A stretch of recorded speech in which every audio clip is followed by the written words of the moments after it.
بسم اللہ الرحمن الرحیم نحمده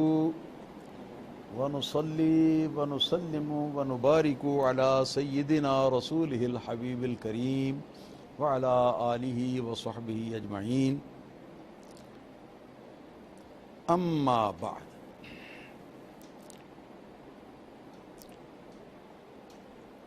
دور حاضر میں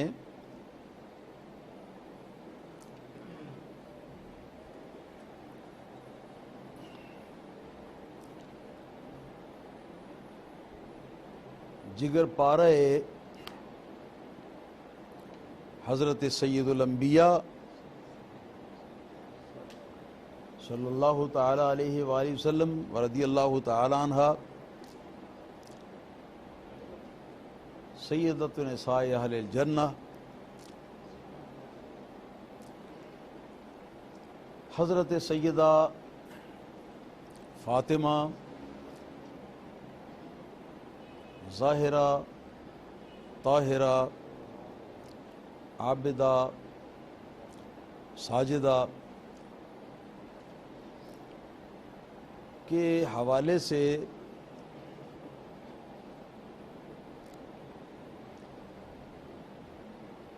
جب آپ نے رسول اللہ صلی اللہ علیہ وسلم کی وفات کے بعد چند روز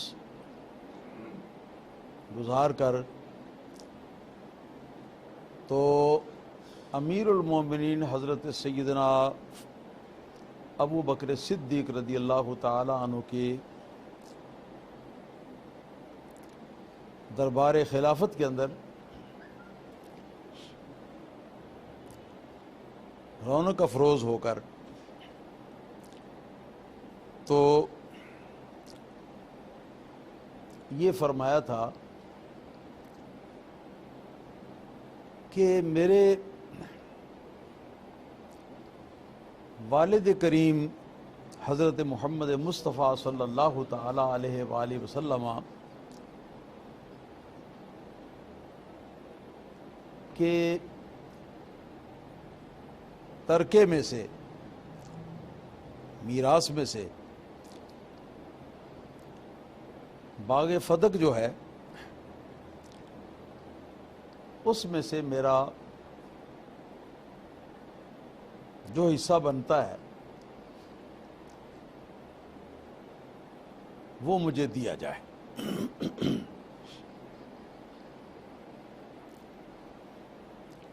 تو آپ کی بات اطمینان اور احترام کے ساتھ سن لینے کے بعد حضرت سیدنا ابو بکر صدیق رضی اللہ تعالی عنہ نے حضرت بی بی صاحبہ کے والد گرامی رسول الامت جناب محمد مصطفیٰ صلی اللہ علیہ وسلم کی حدیث پاک پڑھ کے سنائی کہ حضور کا ارشاد گرامی ہے کہ ہم جو اللہ تعالیٰ کے پیغمبر ہوتے ہیں تو ہمارا جو ترکہ ہوتا ہے اس کے اندر شرعی میراث کے قواعد جو ہیں وہ جاری نہیں ہوتے، نہ وارثوں کے حصے بنتے، بلکہ وہ ڈائریکٹ بیت المال کا حصہ وہ بن جائے گا۔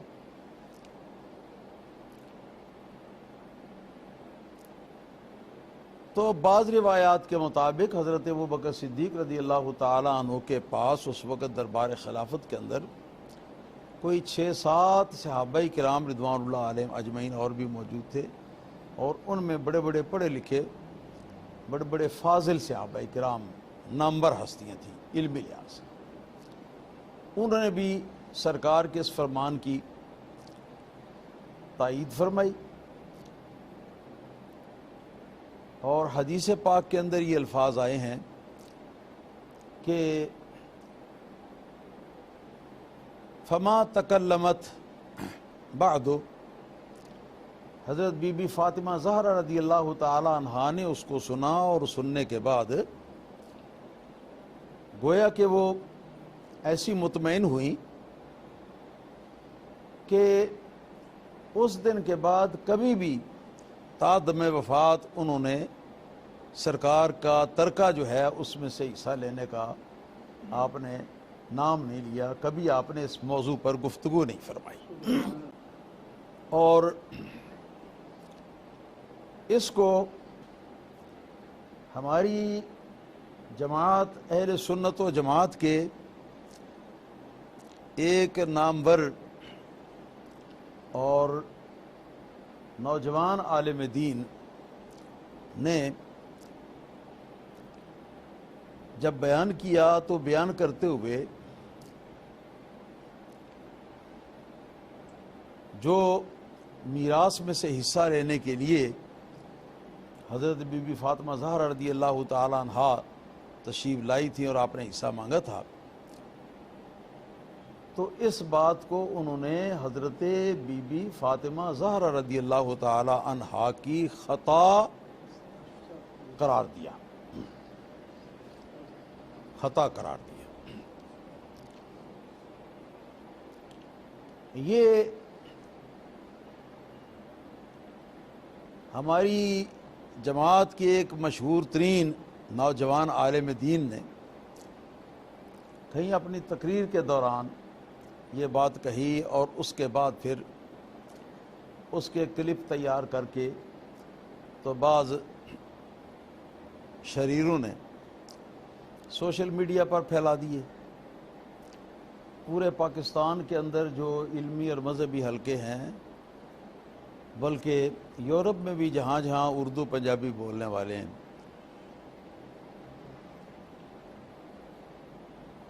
انڈیا کے اندر بھی، سب جگہ پر ایک قسم کی فساد کی آگ برپا ہوئی، اور پھر جتنے منہ اتنی باتیں، کوئی کچھ کہہ رہا ہے، کوئی کچھ کہہ رہا ہے، کوئی کچھ کہہ رہا ہے، بھانت بھانت کی بولیاں۔ پہلے تو میں مسئلے کی ذرا حقیقت عرض کر دوں کہ یہ خطا ہے یا نہیں، اور اس سے پہلے میں یہ بھی بتا دوں کہ اہل سنت و جماعت کا اس بات پر اتفاق اور اجماع ہے کہ روئے زمین پر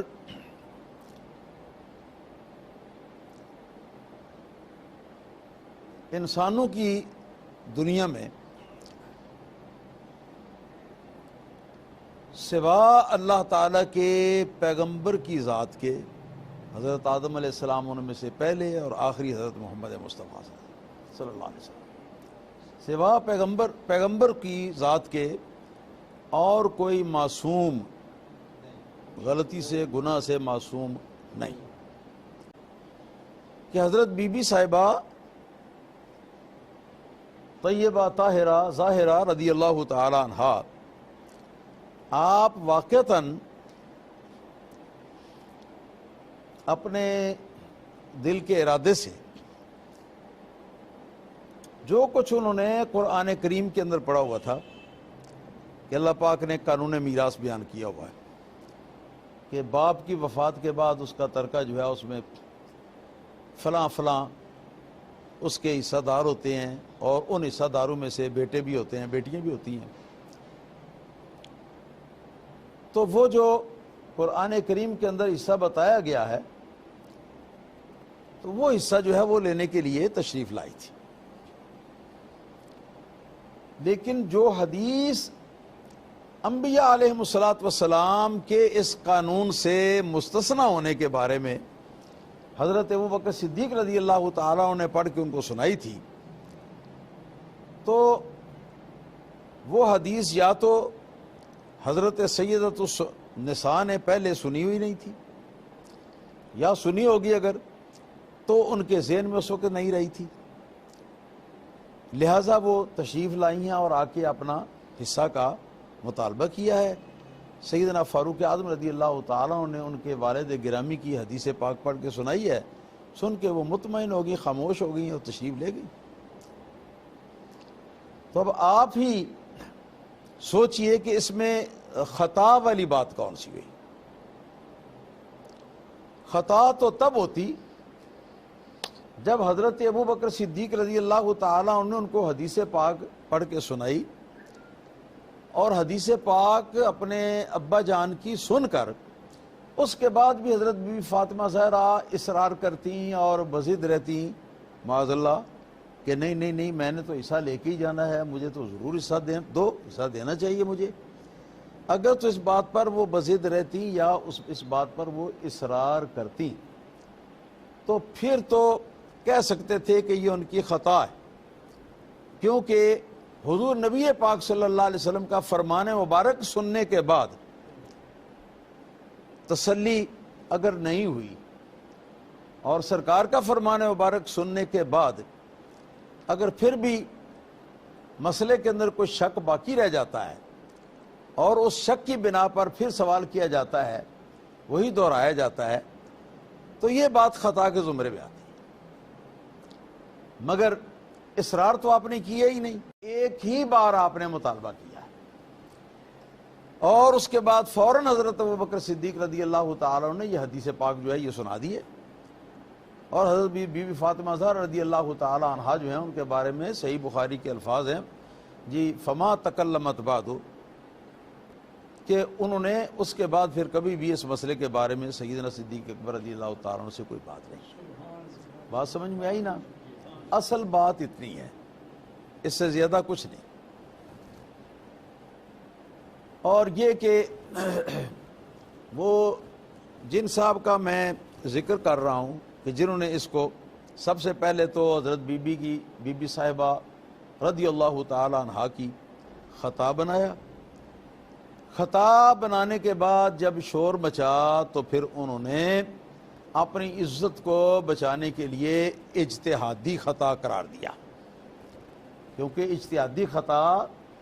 وہ ہوتی ہے کہ مجتہد امام جب کسی غیر منصوص مسئلے کے بارے میں جس کو کتاب و سنت نے واضح طور پر حل نہیں فرمایا، جب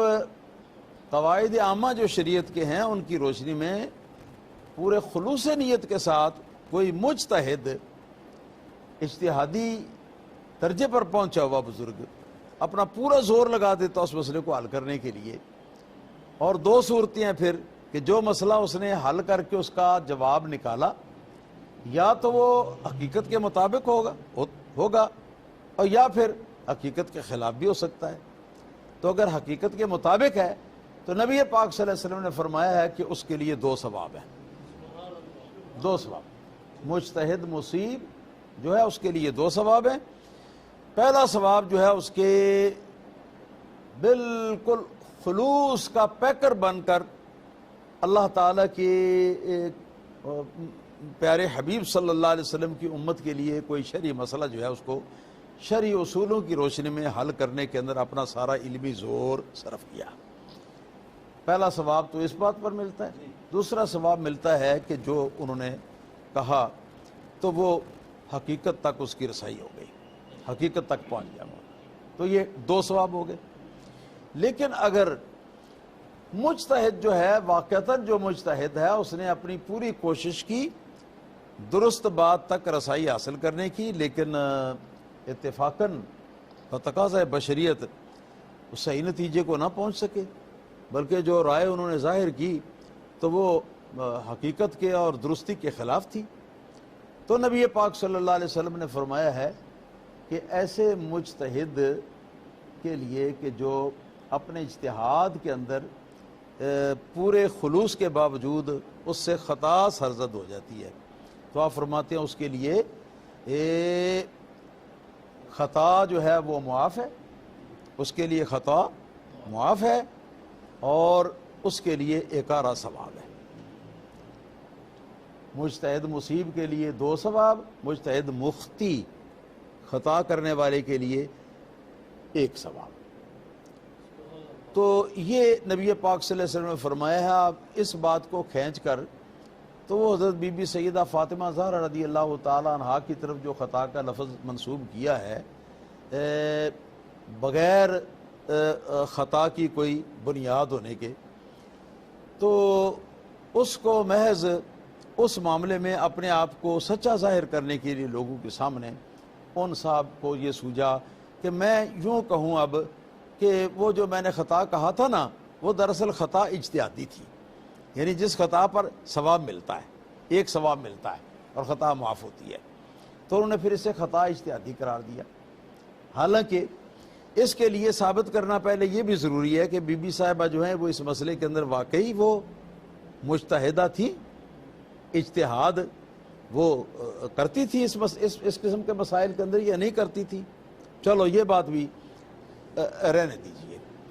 اس کے بعد پھر وہ صاحب اتنا بضد ہوئے کہ انہوں نے وہی پہلے کی طرح چیلنج کرنے شروع کر دیے، میں یہ کرنے کے لیے تیار ہوں، میں وہ کر دوں گا، غرض کے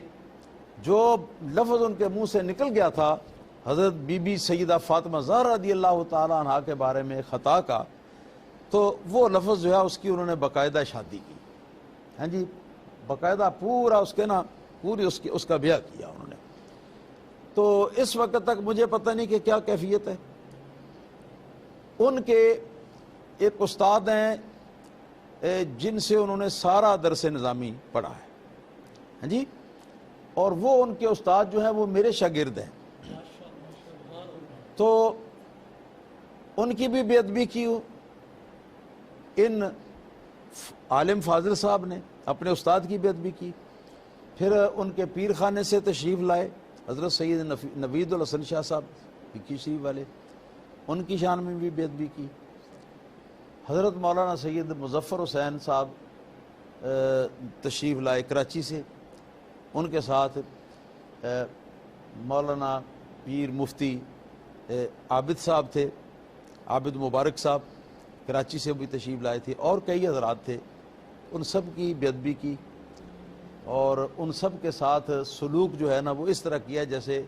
گلی کوچے کے اندر عام پھرنے والے کسی آدمی کے ساتھ سلوک کیا جاتا ہے، جس کے نتیجے میں یہ کہ جو ان کے استاد گرامی تھے سب سے پہلے انہوں نے اعلان کیا، انہوں نے کہا کہ میں اپنے اس شاگرد سے، نالائق شاگرد سے برات کا اظہار کرتا ہوں، آئندہ میرا اس کا کچھ لینا دینا نہیں، کوئی تعلق نہیں، برات کا مطلب یہ ہے۔ یہ ہوا تو اس کے بعد پھر ان صاحب کے پیر و مرشد کے صاحبزادہ پیر سید نوید الحسن شاہ صاحب کہ ایک عالم بھی ہیں، تو انہوں نے کہا کہ اچھا آپ اگر برات کا اظہار کرتے ہیں تو پھر میں بھی اس شخص سے برات کا اظہار کرتا ہوں۔ انہوں نے کیا۔ پھر جو کوٹلہ شریف جو کہ حضرت میاں شیر محمد صاحب شرک پوری رحمۃ اللہ علیہ کا پیر خانہ ہے، وہاں سے بھی ایک صاحبزادہ صاحب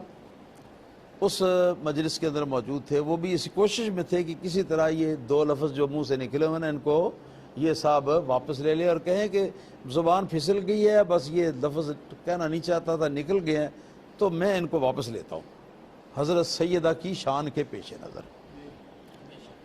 تو یہ سارے یہ 2 روز سے یہ کوشش کر رہے تھے، یہ سارے مل کر، مگر کسی کی بات ان صاحب نے نہیں مانی، ہاں جی۔ یہ کوٹلہ شریف جو ہے یہ میاں شیر محمد صاحب شرک پوری رحمۃ اللہ کا پیر خانہ ہے۔ میاں شیر محمد صاحب شرک پوری رحمۃ اللہ تعالیٰ علیہ کے خلفاء میں سے یہ حضرت پیر سید نور الحسن شاہ صاحب کیلیاں والا شریف میں ہوئے ہیں، ہاں جی۔ ان کے مرید اور خلیفہ جو تھے وہ حضرت پیر سید جلال الدین شاہ صاحب بکھی شریف والے تھے، جن کے بیٹے کے ہاتھ پر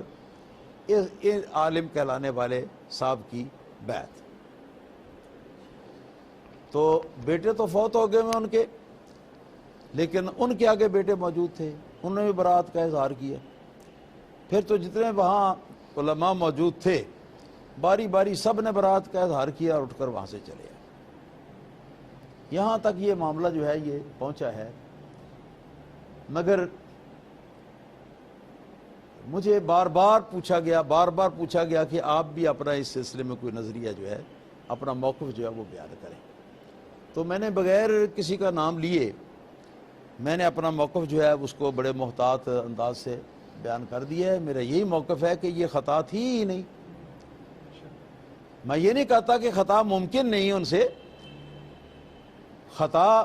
یہ تو اہل سنت و جماعت کا اتفاق ہے کہ ان سے خطا ممکن ہے، خطا ممکن ہے، ہو سکتی ہے خطا ان سے، لیکن اللہ پاک اس کے اوپر اپنی حفاظت کی چادر جو ہے وہ تان کر